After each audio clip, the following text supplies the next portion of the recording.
Olá Floripa, olá Brasil, olá mundo, eu estou aqui André Patunas e este é o programa Vida Inteligente, trazendo nosso amigo e irmão Jorge Antônio Ouro. E nós vamos falar sobre um tema que eu já vou declinar já, mas antes eu vou fazer mais uma chamada para a nossa viagem para a Grécia de 9 a 23 de maio agora, do corrente ano. A turma já está crescendo e nós vamos fazer um belo de um roteiro diferente dos outros anos. Vamos visitar Mykonos, Santorini, Delos, Rhodes.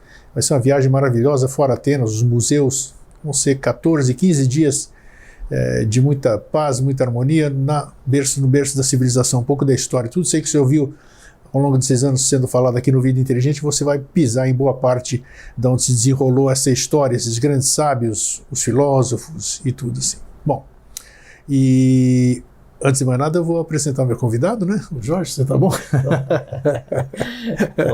Tá tudo jóia? Tá tudo. Sente quanto hoje? Sente bastante. Sente bastante. Sempre tá. Isso é bom. Nós estávamos conversando aqui antes de começar o programa. É importante isso, até, para a gente dar continuidade ao que a gente estava falando em off. O quanto a gente precisa se vigiar hoje em dia, né? É incrível. Incrível, nós estávamos falando assim, porque a gente que é buscador da paz, a gente fala em fraternidade, todas essas coisas tal. Estou falando aqui, nós todos que falamos sobre isso, né? Porque falar é fácil. Exercitar isso que a gente fala é totalmente diferente. Então, quantas vezes a gente tem, nós estávamos discutindo aqui, debatendo há pouco, quantas vezes a gente tem que se controlar com algumas coisas que afloram em nós, que eu até desconhecia, que não sabia que estavam aqui, e que a gente tem que dominar aquilo, né? Como você bem disse agora há pouco, fora do ar, né? Antigamente a lei era assim, né? Você tinha a sua espada, o outro tinha a espada dele, você guerreava, acabava, resolvia o problema, né? Só que hoje nós estamos restritos a outras leis, como você bem disse há pouco, e a gente tem que ou respirar fundo, ou contar até 2 milhões e 500. É interessante isso, né? Para a gente abrir aqui, antes da gente falar do nosso tema. E é uma coisa muito interessante que, assim, sempre a polaridade anda junto, né? Porque senão já teria sido resolvido, não era a polaridade. Então, como a gente vive em um novo ciclo já, onde a fraternidade, o amor universal, as coisas assim, são palpáveis, perceptíveis, né? E então tem um poder descomunal, né? A contraparte também priva do mesmo poder instintivo, né? Então, hoje se tem muito mais fraternidade, né? Então, a fraternidade é muito mais especializada, muito mais refinada, e a fúria, ela também é muito mais refinada, porque sim, obrigatoriamente o que alimenta o amor, né, e a fúria é a mesma coisa, é a mesma tônica. A bateria é uma só, o uso é que faz as coisas diferentes, né? Então, é um grande desafio viver hoje, né? Principalmente se você tenta ficar em paz, buscar paz, trabalhar pela paz, se preocupar com os outros, aí todos os dias você tem que ter um argumento para recomeçar, para continuar. Nessa semana passada, daí eu sempre me questiono, né, assim, se vale a pena continuar, né, se isso que a gente se esforça dá resultado em todas as escalas, né. E aí eu estava passando lá no condomínio onde eu moro, assim, tem uns arbustos pequenos assim, e daí eu achei um ninho de beija-flor. Eu já vi, que lindo que é, né? Não, e aí os dois filhotes sozinhos no ninho, né? Então daí eu fiquei sentado, fiquei observando, né? Daí a coisa toda ela vale a pena, né? Então, é bonito, né? Se você observar. Porque a gente está inserido em um contexto de inteligências que vai, assim, desde a mais poderosa inteligência instintiva e inconsciente, né, até a mais poderosa energia consciente, búdica do universo. Então, e a gente está, assim, tá todo mundo no mesmo palco. Perfeitamente. Né? A questão, assim, para compreender que ainda a peça vale a pena, que ainda a gente tem que se dedicar para contribuir, tem que prestar atenção nos detalhes, porque se a gente for prestar atenção só na gritaria, gente larga de mão. Se você vê... Né? Não, e aí, sim, aí eu tenho todos os dias, daí de manhã e de tarde, para ir lá acompanhar o crescimento dos caras. deles. É uma delícia. E por falar nisso, você tocou bem, eu todos os dias, sem falha nenhuma, ou eu posto algo positivo, ou impreterivelmente eu fotografo coisas lindas, a natureza, a flor, uma paisagem e toda aquela coisa, quer dizer, enalteço o belo, enalteço as coisas que muitas vezes a gente está vivendo lá e não observa essa beleza, né? Então você tem essa opção, o livre-arbítrio de você ficar se lamentando porque está um calor danado, porque não sei o que lá, enquanto ao seu lado aqui. É o trem passando por cima dos jardins. Perfeitamente. O trem pode até ser útil, né? Mas se você viver uma vida de trem o tempo inteiro, você desconhece o que seja aí não tem jeito, né? Aí você chegou a lugar nenhum, né? É isso aí. Você chegou tão sem graça no seu destino, né, que o destino não valeu a pena. Né? É bem isso aí. Então tá, e tudo isso aí que nós começamos a conversar tem parte do tema que nós vamos falar hoje, que é os enviados. Estou falando no plural. Porque quando o tema se apresentou, aí logo eu percebi o que era para ser falado, né? Primeiro, existe enviado? O que seria o enviado? Esses avatares que vieram, bodhisattvas, sei lá qual a denominação que você queira dar, que apareceram por aqui, eles foram enviados por alguém? Que importância eles tiveram na história? Né? Existem essas pessoas que nós vamos citar hoje aqui, nós vamos falar sobre elas comandaram em todos os tempos a espiritualidade das pessoas, assim como continuam comandando e não sei até quando, né? Nós estamos falando agora do Avatar Maitreya, né? Que ele também veio e está sendo anunciado tudo como um modificador também, um modificador de cabeça, de mente, de consciência e tudo. Então, quem são? E eu vou perguntar para você, para começar, como eu gosto de passar a pedrinha fria para você, né? Bem fria. Quem foi? Existe primeiro enviado? E se existe enviado, quem foi o primeiro enviado ou emissário, seja lá o nome? O enviado foi legal porque é o nome que apareceu assim. Que foi enviado aqui para o planeta, vamos dizer. Você vai fazer alguma coisa num terreno, você vai mandar um topógrafo primeiro, você vai mandar um agrimensor para fazer todo aquele levantamento, né? Então, perguntinha simples, ó Jorge. Pô. Sim. Então, não, batata quente na jaca quente. Isso que é legal. Então, existe enviado, e se foi... Antes, você nem deu boa tarde, né? Eu só perguntei se você estava bem, né? Sim, só perguntei se você estava bem. Então, um oi para todo mundo, né? É muito bom estar aqui de novo, né? A oportunidade de sair de casa. Sim, a gente conversar aqui. Eu tenho muito prazer em receber você também, porque eu gosto o que a gente faz aqui é muito legal. Essa hora que a gente conversa aqui, nossa, muito bom.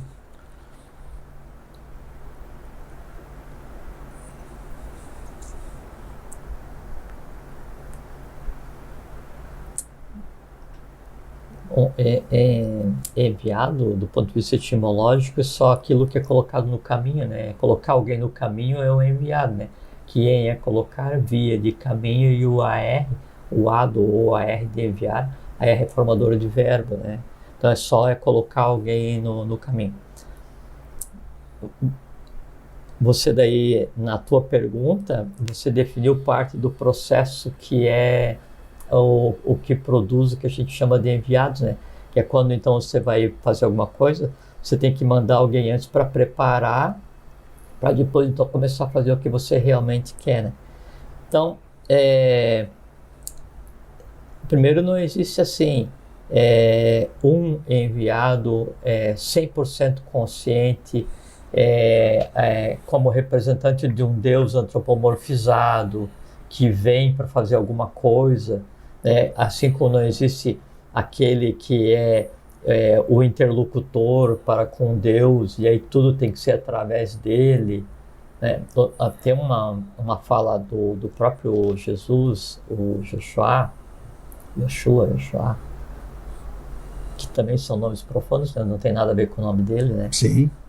que ele fala o meu pai e o teu, né? O meu pai e o vosso, né? Porque então cada um tem o seu próprio, né? Então não tem a figura de um que representa a divindade antropomorfizada. É assim, um conglomerado de inteligências que dá sequência a um processo. Então, teve um movimento da lei que envolveu exatamente isso que eu citei, que foi o Jesus, né? E então era para fazer unificação como se fosse Oriente e Ocidente, e dotar a Roma do poder temporal e espiritual. O poder temporal, que é o que ela representava, que era um império, né?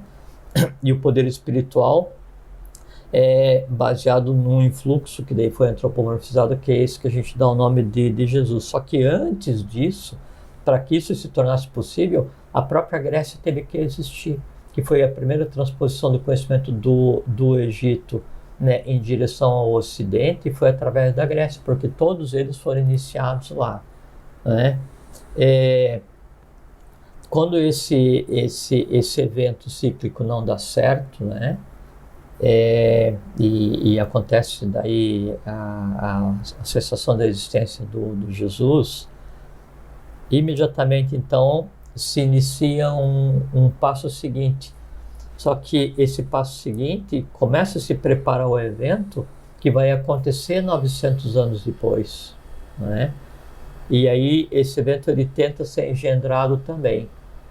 Não dá certo, né? Imediatamente, né, se começa a preparar o terreno do passo seguinte, né, que viria a acontecer 1005 anos depois, né? Então os passos, a preparação para esses acontecimentos, a preparação do terreno para que isso aconteça, né? Assim, os topógrafos trabalham por 1000 anos, 2000 anos, 3000 anos. Então, é criada uma ambiência para que aconteça o quê? Para que ciclicamente aconteçam pontos referenciais para que a humanidade volte a um estado anterior de equilíbrio, de harmonia, mas daí agora com mais consciência do que ela jamais teve, né? E aí esses enviados, né, esses que vêm, eles não vêm assim, não, eu vou lá para criar uma religião, eu vou para criar uma seita, eu vou para criar uma escola filosófica. Eles vêm com a função de restabelecer a lei. Todo enviado, né, ele vem com a função de restabelecer a lei. Cada um com um estado de consciência diferente, cada um com uma função diferente e cada um focado em um local, para um povo diferente. A tônica do povo é que permite a criação da ambiência para que aquilo aconteça. Lembra, a gente conversou outros dias da questão das áreas de arribação, né? Então, o país vai ficando mais denso, né? E passa do estado sacerdotal para o estado militar para o estado comercial, do estado comercial para o estado de pandemônio. E aí aqueles seres de mais alta estirpe que daí viviam e viriam a viver naquela nação, naquele povo, eles deixam de vir a existir e começa a nascer gente mais de acordo com aquela tônica, né? Ou seja, a tônica militar, ou a tônica mercantil, ou a tônica do caos mesmo, né? Da anarquia. E aí esses aguardam, né, que o terreno esteja pronto em um determinado local ou próximo, e aí começam a se bandear. As aves se movem, né, em direção ao calor, né, no caso. E aí, em se movendo em direção a esse ambiente criado, elas começam a existir e começam a criar ambiência física para que daí o ponto de inflexão, aquele ponto crucial, daí seja antropomorfizado e comece a existir. E é isso que a gente dá os nomes, né, de aí o Buda, os avataras, os bodhisattvas, esses seres que vêm para restabelecer a lei. Quem foi o primeiro? Não existe um primeiro. Vamos falar da figura de Adão. Não o Adão da igreja, mas... Não, mas mas daí não é o primeiro enviado. Não, então, mas é o que a gente conhece. Não existe Adão e Eva. Não, né? Existe, até o nome está pervertido, né? Não, existe a raça adâmica, que foi a primeira adâmica. Raça. Mas daí o que seria a primeira raça adâmica, ela nem tinha forma física ainda. Foi a primeira raça, a raça bórea, depois a raça hiperbórea, Depois, quando chega a época da Lemúria, então começa a tomar densidade e criar. Então, se a gente fosse ver assim, não, mas em termos de corpo físico, né, qual foi o primeiro homem? Né? Um lemuriano, um negro, né? Sim. E nem é como a gente considera o ser humano negro hoje, né? Não, era altura diferente, tom de pele, um misto para cobre. Mas era humanoide. Era um humano. Humano, tá.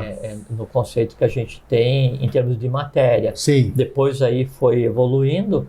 Quando há a polarização de prana e a separação do sexo, aí então começa a adquirir a forma do que a gente considera hoje como um ser humano. Tá. Mas o enviado que a gente está falando é em termos de aquele que vem para restabelecer a consciência. Sim. Não se aplica a eles, né? Tá. Na verdade é o contrário. Eles tinham tão pouca consciência que quem os dirigia eram as hierarquias anteriores arrúpicas, dirigindo os seres com matéria mais densa, porque era um momento atípico, né? E também não tem a ver com a questão dos enviados que a gente está... Sim. O foco da conversa hoje, né? Com o avançar das civilizações, isso. Né? Então toda a Lemúria, toda a Atlântida, toda a raça ária, então cada civilização ela vai se dividir em sete subsegmentos, sete raças, né? E cada uma cada raça, ela vai se dividir em 7 sub-raças, né? Sub-raça não no sentido inferior, como um segmento evolucional. E aí, em cada período desses, né, aí vem um enviado para estabelecer, tentar criar um novo estado de consciência para aquilo que está sendo engendrado nesse momento, né? Aí, então, você pega e entra a figura dos Manus, né? Então, os Manus são enviados de lei. De que maneira? Eles vão engendrar o novo povo, né, e dar um influxo de consciência para o novo povo, estabelecer as normas de lei que aquele novo povo deveria seguir. Vamos aproveitar. Manu é uma palavra que você está explicando o que é. Mas fala-se muito também desses tais logos. Logos e Manu? Não. Que não tem nada a ver. Não. Logos é um termo, um termo propagado no Ocidente pela teosofia. Pela teosofia, tá. Trazido para o Ocidente pela teosofia, mas é um conceito da Aryavarta, um conceito hindu, né? Sim. E o Logos ele tem a ver daí com o planeta inteiro. Planeta inteiro, não é o caso que nós estamos falando agora, tá? Um Logos planetário, então uma consciência, que seria a consciência de tudo que vem existir naquele planeta, inclusive do próprio corpo físico, né? Okay. Isso seria um Logos, né? Tá. Não tem a ver com o Manu. O Manu, assim, quando na metade da raça Atlante, na quinta sub-raça Atlante, é hora de disparo, é hora de engendrar o que seria a quinta raça-mãe, né? Aí então surge o Manu, né? Que daí aqueles evoluídos prontos, né? De dentro da quinta da raça, a quinta sub-raça Atlante. Então alguns são retirados, né, e se criam um novo Bijan, um novo núcleo de civilização na meseta do Pamir, né, e aí o Manu então define as leis. Hoje no direito se fala as leis de Manu, né, então há uma referência abstrata a um conjunto de leis primordiais, mas não é as leis porque ele existiu fisicamente mesmo, né? E esse Manu da quinta raça é o Manu Vaivasvata. Vaivasvata, é isso que eu ia te perguntar o nome. Então esse é o primeiro que a gente... Não, antes dele sempre existe um que vai engendrar. Sim. Né? O que acontece é que o que a gente considera como história tem poucas referências sobre esses, né? Mas sim, da mesma forma como existe o Manu que vai agir no início de uma raça, e ele é um enviado para criar um novo influxo de civilização de consciência, no final daquele ciclo aparece, então, o início chama o Manu semente, né? E no final chama Manu colheita, porque daí ele é o resultado de tudo que aconteceu naquele período. Que período? 1 milhão de anos, 2 milhões de anos, 5 milhões de anos, 15, 20 milhões de anos, todo aquele processo, então, gera o quê? Um resultado de consciência que é a base da próxima raça, né? Nesse intervalo entre o Manu inicial e o Manu final de uma raça, para cada uma sub-raça, para cada ramo racial, tem um enviado, tem um influxo, né? E ele vem como um adepto, como um sábio, como um iniciado, né? Ou ele vem para tentar restabelecer de maneira geral um bodhisattva, um Buda, ou quando chega aqueles grandes momentos cósmicos, né? Então daí vem os avataras, né? Que é como a gente está experienciando nesse momento com o Avatara Maitreya, né? Eu disse Maitreya Buda, né? Mas o Avatara, ele tem consciência diferente do que seria o próprio Buda, que a gente tem referência como o Buda oriental, que é o Siddhartha Gautama, né? O Buda. E esse processo acontece assim, quando vai haver um movimento evolucional, então a própria questão de consciência, ela é dividida em 7 segmentos, né? As chamadas 7 linhas. E esses grandes ciclos evolucionais, que tem um nome também em sânscrito, que é Pramanta, né? Até a tradição do Pramanta, que deu origem ao próprio a história que se conta hoje com relação ao nascimento de Jesus, né, da manjedoura, do estábulo, lá onde é que nasceu, as coisas assim, é que daí Pramanta é uma cruzeta, são 4 pontos que se cruzam, né? Sim.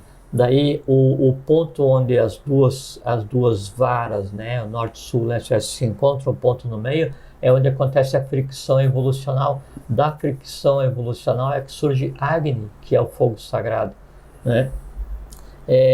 Como sabe... ao mesmo tempo você está dando um dos significados da cruz, né? Sim. É isso aí, exatamente a origem da cruz é exatamente isso que ele está falando. Não tem nada a ver com a religião católica. Exatamente, mas o símbolo de uma... No Egito tinha a cruz ansata, os celtas tinham, druidas, caldeus, babilônicos, persas, todo mundo usa o símbolo, porque é o símbolo da evolução.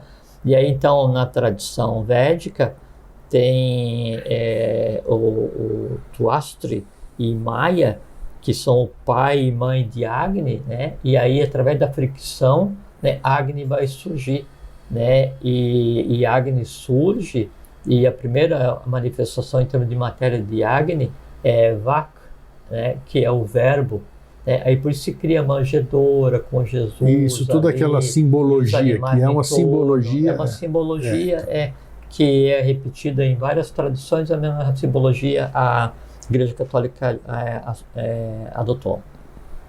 O que não invalida. Claro. Né? Vamos terminar. Eu te interrompi. Aí tem aí tem as 7 linhas de evolução, né?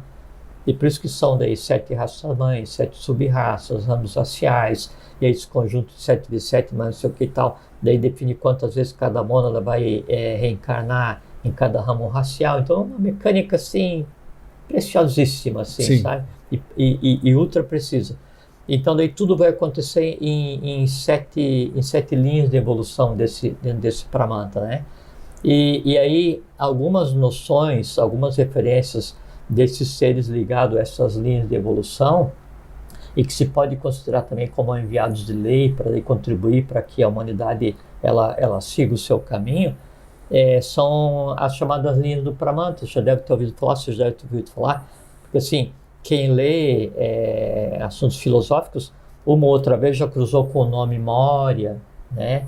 Do mestre Moria que falam, né? Sim. Ou Kutume, né? Então é que daí Moria e Kutume, isso daí não são nomes de uma pessoa, são nomes de toda uma linha. Linhagem. Exatamente, toda uma linha de seres que trabalham, né? E aí elas são 7, né? 3 são chamadas arrúpicas e 4 são rúpicas, né? A Najib Rakovsky são linhas arrúpicas, né? Então quando se fala de mestre R ou mestre Rakovsky, tem que tomar muito cuidado, porque o próprio Rakovsky pertencia a uma linha que não tinha um trabalho efetivo direto, né? Quando se fala em Kutume é plural, né? O singular é Kutumpa. Então, vamos supor que você seja da linha Kutume. Daí, teu nome é grego e você é um Kutumpa, né? Você é um iniciado da linha Kutume. Então Ala Najib Rakovsky, Hilarião, Kutume, Serapis e Moria, as 7 linhas do Pramanta, né? E aí, dentro dessas 7 linhas, então ela vê assim, desde o engendramento inicial do processo, e aí essas linhas se dividem, cada uma delas em 7 aspectos, e cada uma desses aspectos se divide em 7 subaspectos, né? É como se fosse a própria evolução da humanidade.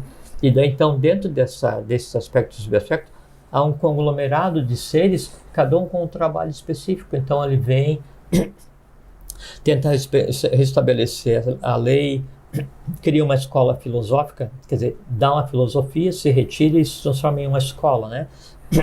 Sempre com um trabalho a fazer, sempre com um trabalho a fazer, cada um respeitando o outro, né? Nunca agindo em conjunto no mesmo local.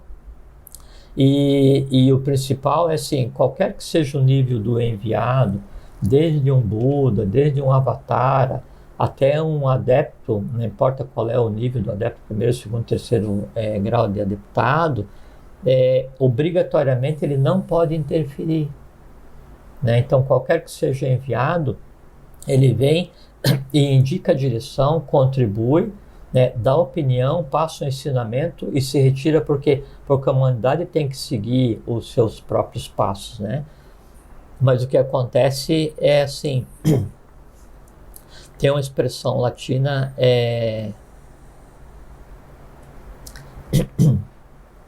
que é uma das bases da diplomacia mundial, ne non te necare, né? Não mate o mensageiro, né? E até esses dias aconteceu um problema, a gente pode falar sem citar nomes, né? Em que foi feito um convite diplomático para discutir um processo de paz.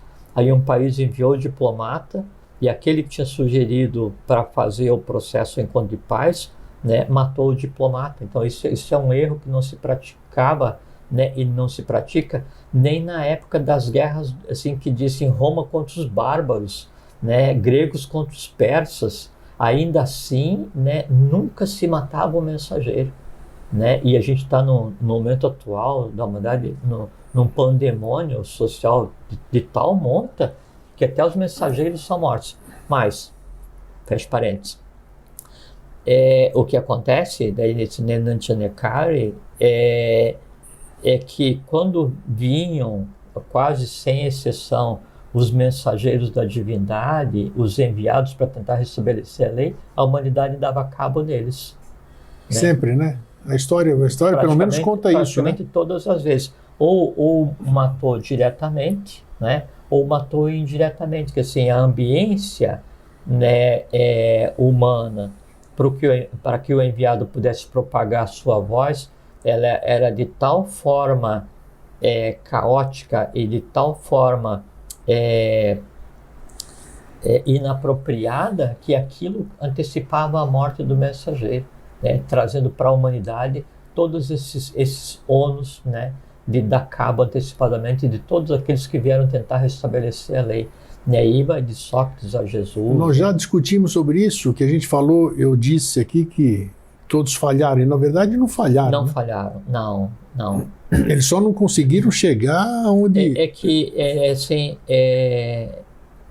É como um quebra-cabeça, onde cada pessoa tem uma peça. Sim. Sabe? Aí ele vem e coloca a peça no lugar, o outro vem e coloca a peça. A gente olha assim, puxa, mas o quebra-cabeça está inacabado, né? Ou o que veio antes, você não terminou o quebra-cabeça. Aí fala para você, claro que não, eu só tinha uma peça, né? Mas ele vem e coloca a peça. Geralmente ele coloca essa peça ao custo da própria vida, né? E isso que tem acontecido aí pega todos, né? Quase sem exceção. Vamos voltar sem interromper. Eu sei que isso é bom de raciocínio.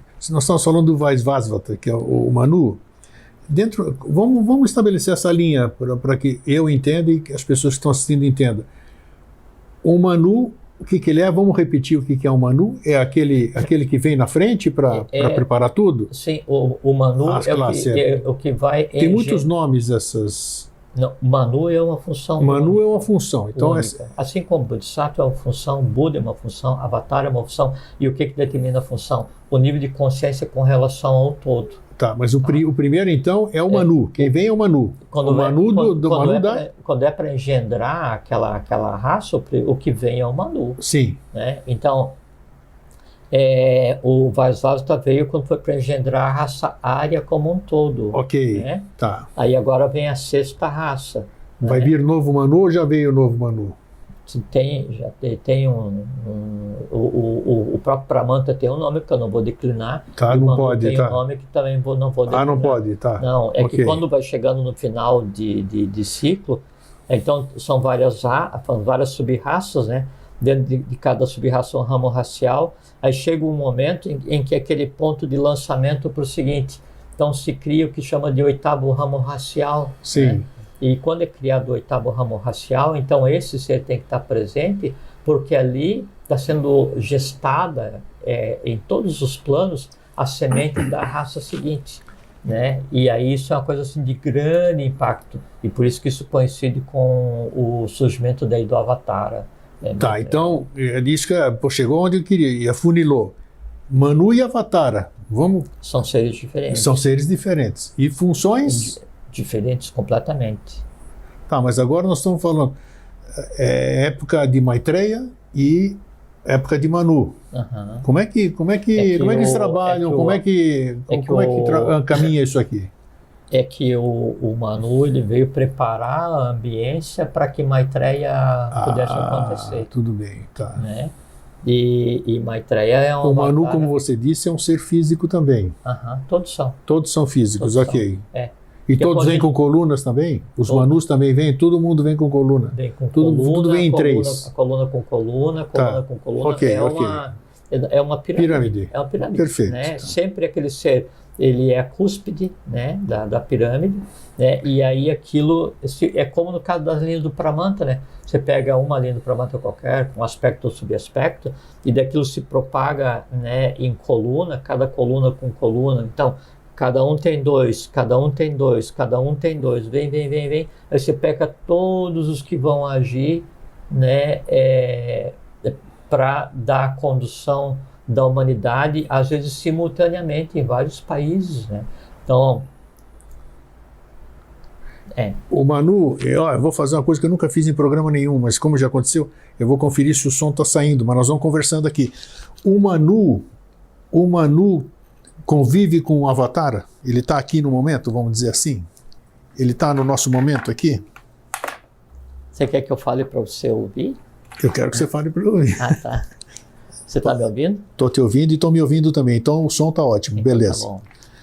Aqui é bom, o programa sem edição é assim, a gente trabalha, Não tem. é autêntico, aqui é tudo autêntico. Então vamos lá, pelo menos já teve programa, gente, que nós gravamos sem som e foi irrecuperável, infelizmente, ou causalidade, tudo bem. É porque quando a gente grava um programa e o áudio não é gravado, replicar, que assim, falar exatamente a mesma coisa é impossível. Impossível, claro. É tudo de improviso, Tudo né? é. Então não tem...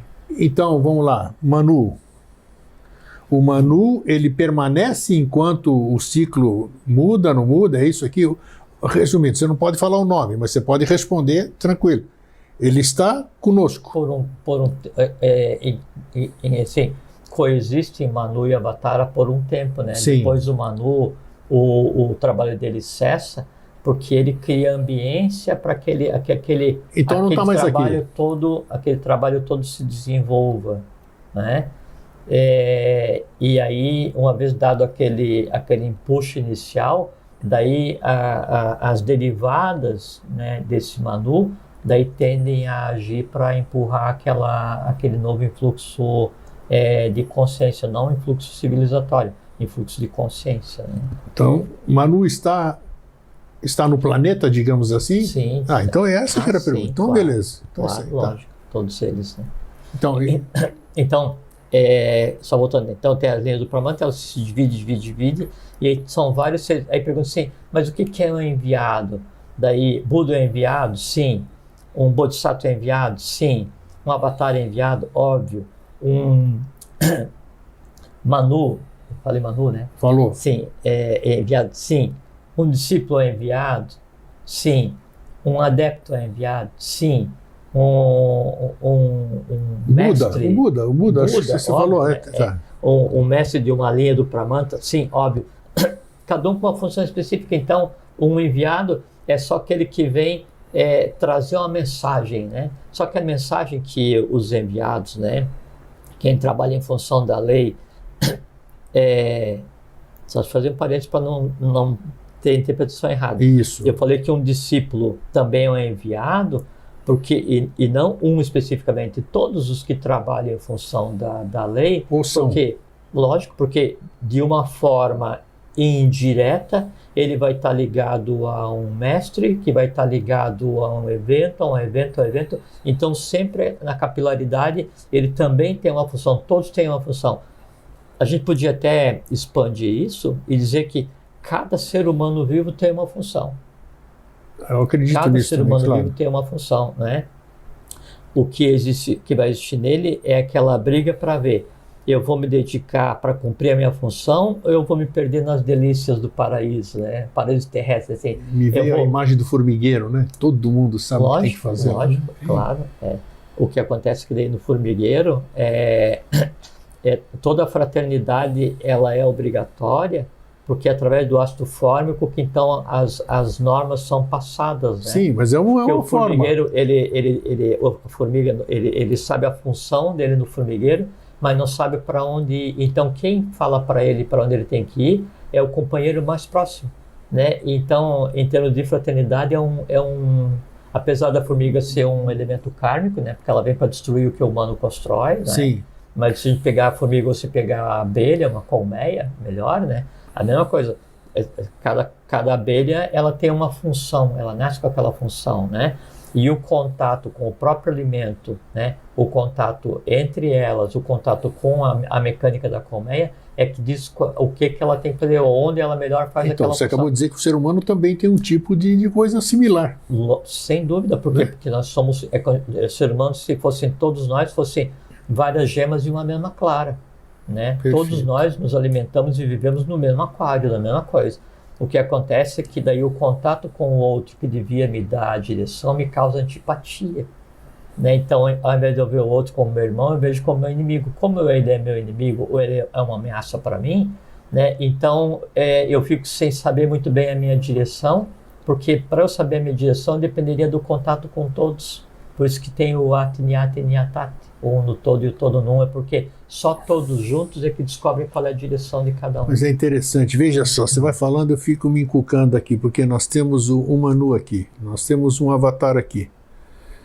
Quer dizer, mudança de ciclo, presença de um avatar, uma série de coisas, e o ser humano, que é o negócio, não anda. Não. Devia estar preparadíssimo para... Como é que vai mudar de ciclo? Como é que vai vir uma nova consciência? Como é que vai vir um novo Pramanta? Olha só, um novo Pramanta com gente como você acabou de citar aqui. Já está agindo, né? Sim, mas não deveríamos generalizando. Não deveríamos estar com uma consciência adequada para tudo isso aí que está acontecendo? Não, é que assim, eu penso que nós estamos, que daí a gente está passando por um momento em que o passo seguinte, ele não comporta mais a Dharma. É como se daí, você tem uma criança birrenta, né? E aí você deixa a criança fazer algazarra que ela quer fazer tal, até que você chegar um momento e dizer assim, não, agora você para, né? Então, todas as birras das crianças humanas, né, que tiveram total liberdade para fazer e acontecer até agora, né, agora foi dado um basta, né? Então, há uma linha delimitadora.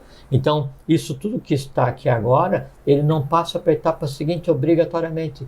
Como então não passa para a etapa seguinte, é hora de trazer tudo isso à tona para ser sublimado. Então por isso é que a gente vive um pandemônio, para que do pandemônio exista o caos, do caos exista o teos cosmos, né? Então a gente obrigatoriamente tem que... É como se tem uma bacia e você tem uma água turva e terra. Não adianta você tirar só água turva, né? Chega um ponto em que você tem que pegar e girar, né, aquele recipiente para levantar aquela terra, para você poder trocar por água límpida. Sim. Agora a gente está no momento do revirar.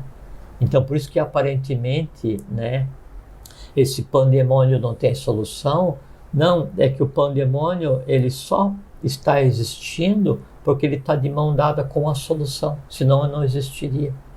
Se não houvesse a contrapartida ao pandemônio atual, quer dizer, se o novo ciclo já não tivesse existindo, né, e a humanidade estivesse pura e simplesmente nesse caos atual, ela por si perderia o direito ao livre-arbítrio, passando a existir o determinismo, né? Então, eu tenho assim, confiança e é minha opinião que a humanidade ela tem jeito, e o momento que a gente vive agora é exatamente como deveria ser. Nos espanta, porque antes você tinha ideia do que acontecia na tua casa e na tua escola e com teus amigos de bairro, né? E daí hoje, pela ação, né, das próprias linhas do Pramanta, né, com esse salto tecnológico que deu a humanidade, você fica sabendo o que acontece na tua casa, com os teus amigos, no teu bairro e no mundo inteiro a qualquer momento, né? Então todos aqueles pontos que acontecem de revolver, né, de criar atrito, eles são exteriorizados e vistos, né? E aí isso nos causa espanto. Mas o mundo, ele sempre foi assim, cada povo sempre teve a sua coisa para resolver. O que existia antes é que cada um cuidava da sua parte, né? E aí para cada um vinha um grupo para tentar resolver. Você pega, por exemplo, assim, Pitágoras. Pitágoras é um enviado, né? Um adepto de autoestima. Sem dúvida. Ligado às linhas do Pramanta, tudo, né? Daí ele é instruído, fica 21 anos, né, no Egito, depois ele vai para a Líbia, vai para a Síria, vai para a Babilônia, né?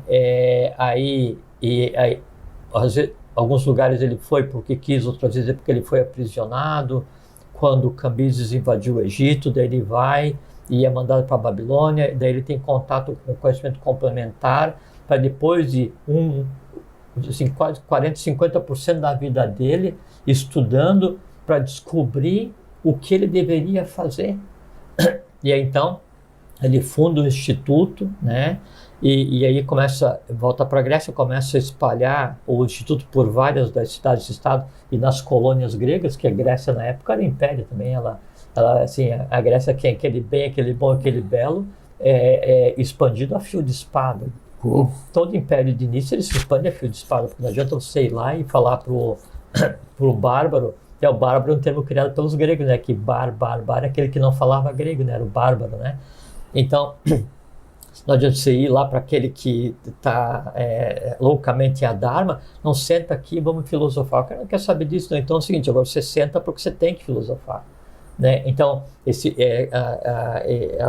escolas de filosofia de Pitágoras, ela é expandida para todas as colônias, né, da Grécia, para criar uma base do que viria a ser um movimento. Para evitar. Onde é que essa força antagônica encontra alimentação, vamos dizer, para se manter viva? Nós sempre falamos nisso, né? Que para uma coisa se manter viva, ela tem que se alimentar. Até fizemos um programa sobre isso, por quê? Até questionei você, eu falei, por quê? Isso aqui a vida aqui é só comer, fazer amor, reproduzir, comer e pronto, né? Por que E mais novela e futebol. Exatamente, então é isso aí. E por o direito de cada um tem de brincar na creche o tempo inteiro, né? Só que vai chegar um tempo, e aí nesse aspecto o tempo é inexorável. Tem um monte de lesa evolução hoje. Que ninguém consegue ficar na creche a vida inteira porque ele vai crescer, não existe creche para adulto. Tá. Né? Boa, e quando ele fica na creche o tempo inteiro, e daí fala para ele assim, amorosamente, olha, agora você tem que ficar do portão para fora, porque senão é mais criança, você é adulto. Ele é um adulto que não está inserido no mundo dos adultos, nem no mundo das crianças, em termos de consciência, né? E aí, em estando deslocado, o trabalho é interrompido, né? A questão de o porquê existe oposição, a gente tem que entender o seguinte: nós estamos em um momento em que a consciência tem que fazer um influxo, tem que fazer uma ação para transformar a matéria, né? Então, a aquisição de consciência é sublimar ou sutilizar a matéria. A matéria em si, né, ela tem regras, ela tem normas, ela tem vitalidade própria, ela tem poderes cósmicos próprios, né? A consciência, quando ela vem para tentar interferir no cronograma evolucional, que o que a gente está tentando fazer hoje, na verdade, é uma interferência no cronograma evolucional.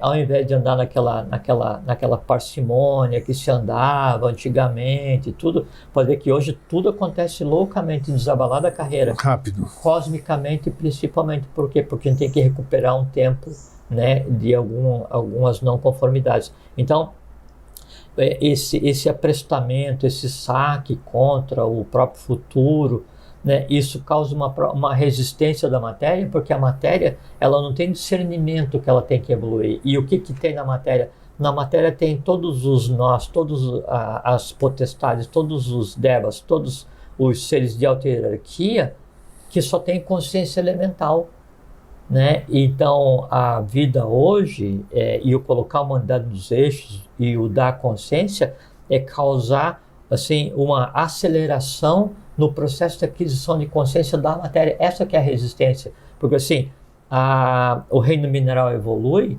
óbvio, uma pedra que ainda está na montanha ou a pedra que está no piso da tua casa, ela vai evoluir todos os dias, porque ela é viva o tempo inteiro, independente de onde ela seja. Sim. Como é que ela evolui? Em contato com o próprio meio, né? Agora, o tempo de evolução do mineral é diferente do tempo de evolução de um humano, que é diferente do tempo de evolução de um animal, de um vegetal, né? Ou de um elemental. Esses tempos é que estão sendo alterados para quê? Para que haja um influxo de consciência, para que se apresse um pouco a coisa. Obviamente vai haver uma resistência, há um atrito, né, para que isso aconteça. E como quem detém o poder da vitalidade é a matéria, aí é que reside a dificuldade da consciência em ser compreendida pela matéria mais densa. Por isso é aquilo assim, eu tenho o mundo físico, né, tenho o mundo vital, o mundo das emoções, o mundo do conhecimento. Vamos parar só aqui. Nunca a emoção vai conseguir conversar com a matéria. Obrigatoriamente a emoção consegue conversar só com o vital, e o vital é que tem o código para conversar com a matéria. Por quê? Porque o vital também dá vida à matéria.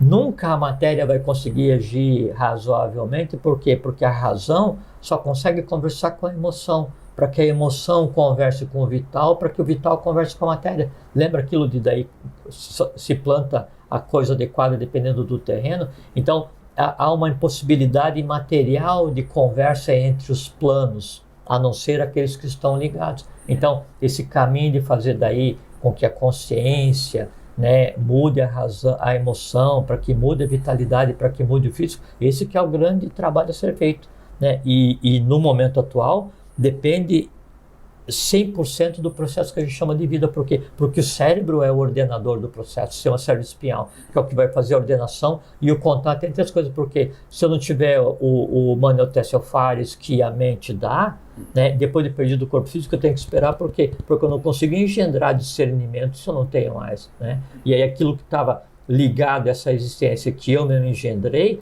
fica à espera de ser resolvido.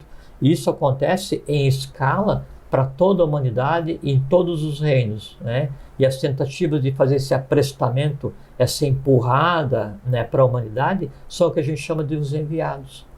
Bacana. Olha, muito esclarecedor, foi muito bom. Ver que o processo é simples. Essas né? analogias que nós usamos foram muito felizes, vamos dizer, porque ajudou no entendimento da questão. E os que vêm, então, eles vêm com consciência assim, ancestral, né? Você pega o início da Rosa Cruz, a verdadeira Rosa Cruz, volta em 1600, né? Eles chamavam, que existia um ser que eles não chamavam o nome, que eles chamavam de Pai CRC, né? Sim. A gente sabe quem é o CRC, as coisas e tal.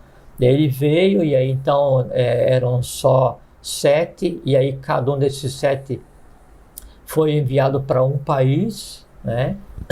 E eles tinham por função repartir o conhecimento que tinham para mudar a cultura nesse país, e se encontravam fisicamente uma vez por ano, né, mas permanentemente trocando ideias assim, em desdobramento mentalmente, né, o tempo inteiro, e chega um ponto em que daí ele avisa que vai desaparecer, né, e que vai voltar novamente em 120 anos. Ele vai, desaparece, deixa a coisa fluir, né, depois ele volta, depois de 120 anos, não mais naquela função, não mais naquela ordem, que aquela ordem primeira deixou de existir, né? Mas aí ele vem em outra função, em outro local, com outro trabalho, né? E aí dá sequência a esse trabalho. Daí vai e desaparece, daí depois de um tempo ele vai e volta. E aí volta como? Ou volta o próprio corpo, ou volta só a consciência em um outro corpo. Então o processo em si, ele é cheio de nuances, né? Mas a mecânica é simplicíssima, porque a função é simplesmente trabalhar para que a humanidade volte, né, àquele estado de Dharma. Tem aquela conversa de Arjuna, que representa a humanidade, com Krishna, que representa a divindade. Todas as vezes, ó, lá no que Dharma declina e a Dharma se levanta, eu me manifesto e segue, né? Então, esses ir e vir, né, da humanidade, é isso. Então, se manifesta a lei, independente de quem seja, aí tem um influxo, se recolhe a lei e deixa a humanidade evoluir por si. Faze por ti que eu te ajudarei, né? Quando a coisa toma um rumo inadequado, se manifesta. E mesmo que a coisa esteja indo naquele rumo assim, né, naquela oitava, então, já que essa oitava funcionou, então vamos agir uma oitava acima. Daí vem, pá, traz um síntese. Ele leva a humanidade inteira aqui. E vem, pá, até que chegue um ponto em que isso não seja mais necessário. Enviados, Budas, Bodhisattvas, adeptos, Manus, avataras, eles têm um tempo para existir, que é o tempo de colocar a humanidade inteira de volta no eixo, né, de volta no caminho. Até todo mundo chegar à sua maestria. Exatamente, todo mundo chegar ao máximo de consciência que lhe compete de acordo com a sua idade. Né, que assim, na creche todo mundo ainda vai ter a professora, ainda vai ter o pessoal que cuida, o pessoal que alimenta, ainda vai ter criança, ainda vai ter as árvores na creche para as crianças brincar, ainda vai existir o som, a gritaria, a brincadeira, tudo. Só que a diferença de um estado de consciência para um estado de pandemônio é que no estado de consciência todo mundo está no seu perfeito e exato lugar onde experiencia a paz e tudo felicidade. Flui. Ponto. Aí todos são iniciados, todos são enviados de quem? De si mesmo. É isso aí, brilhante, muito bom. Em cima da pinta e ó, tem ponto final. Hoje foi assim. Tem coisa que é incrível. Jorge, mais uma vez, muito obrigado. Obrigado a você pela oportunidade muito de poder bom, conversar. muito bom. Fomos muito felizes hoje na egrégora aqui, foi muito esclarecedor. E tá aí, né? Vamos agora, porque é bom a gente falar sobre isso, esses temas se apresentam. A gente, o escopo do Vida Inteligente desde o começo, pelo menos do Mosaicos do Novo Ciclo, né?